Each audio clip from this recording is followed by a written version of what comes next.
Hands were tied behind my back, my legs were shackled. Nobody said a word.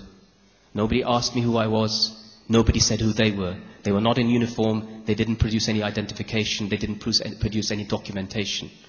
I was so terrified and stunned that I could say nothing.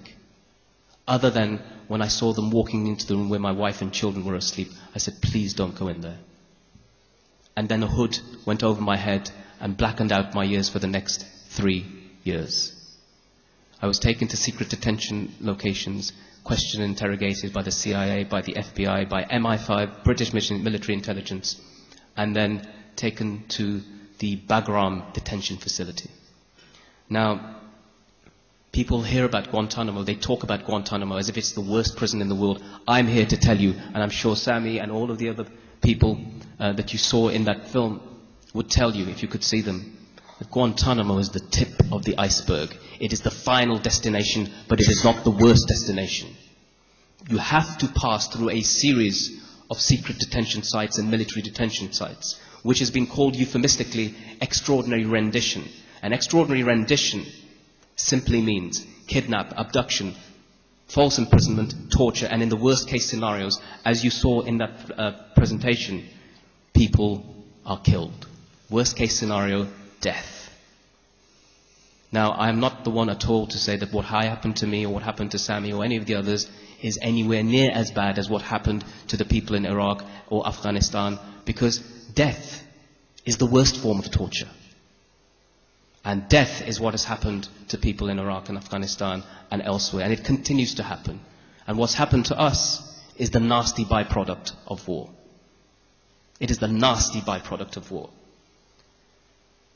And the secret detentions process has such a tangible link to what happened in Iraq that if you go away from this conference not knowing anything except for this one thing that I want to tell you, because it's about accountability and hiding from that accountability, that the United States and its allies need to be brought to book for. And this is why I support this initiative put forward by Dr. Mahathir so much.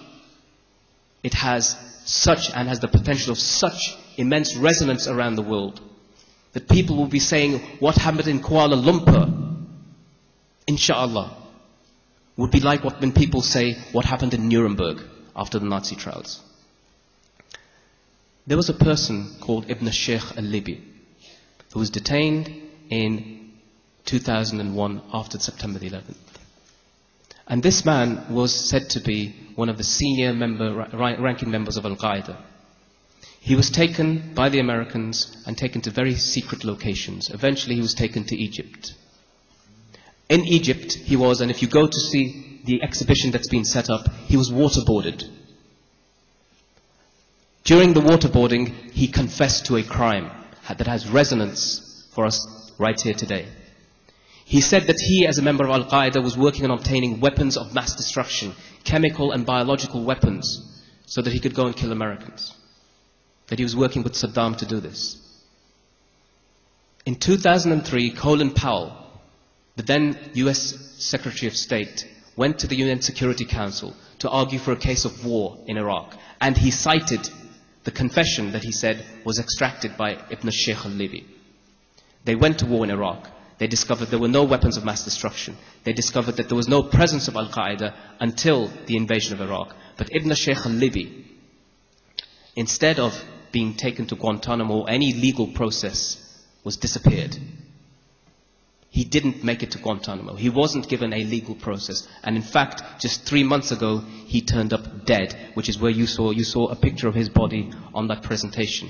Conveniently killed in a Libyan desert prison. The war on terror, for us as individuals, has become a war of terror.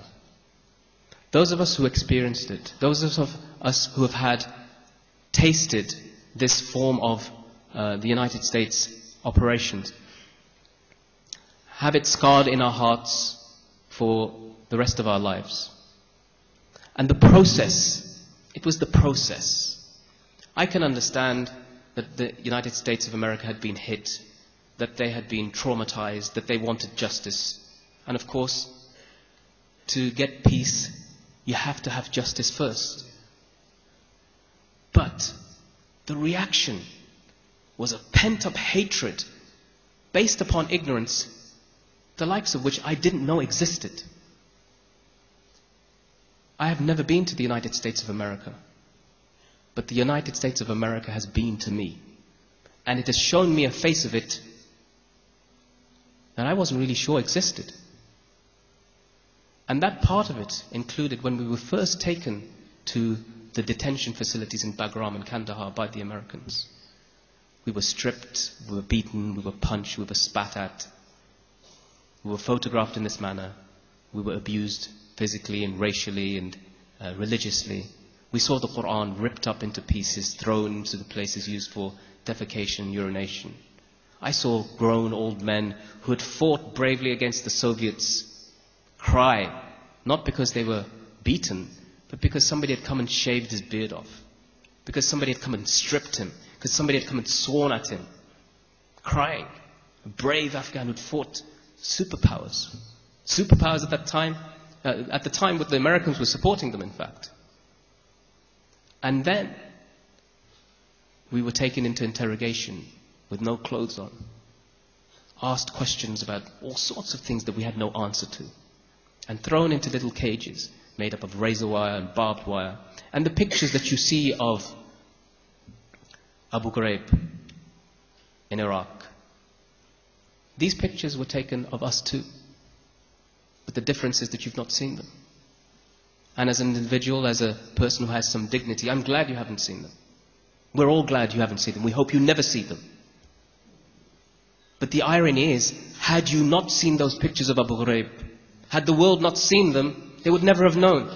And they would have said that the United States of America has conducted such a lovely war, such a humane and just war. We treat our prisoners in a very just way.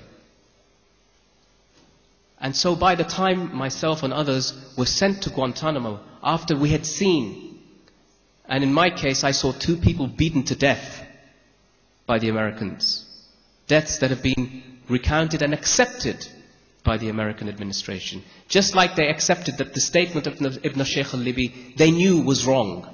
They accept that his statement was made up and a fabrication. So after all of this process and being held in the Bagram detention facility, where I heard the sounds of a woman screaming I was led to believe was my wife being tortured next door, I said that any movement out of this place, even if it's to Guantanamo, the world's most infamous prison, is a welcome one. And Guantanamo for me meant being held in solitary confinement for 2 years, isolated from any individual. And the worst thing necessarily isn't all the physical pain of what you endure. It's the knowledge that you have a family left behind. It's the knowledge that you have children. It's the knowledge that you have a child born that you've never seen.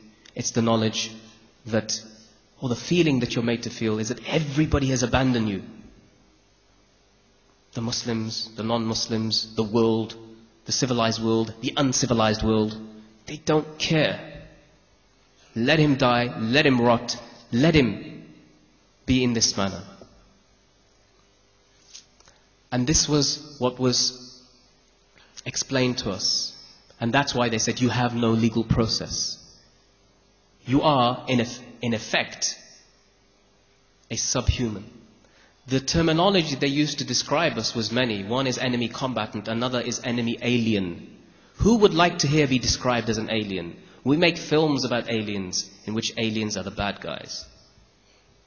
So who would like to be described if he's a human being as an alien? And yet that is how we were described. But on top of that, that we were enemies. And the evidence for this, what was the evidence that we were enemies?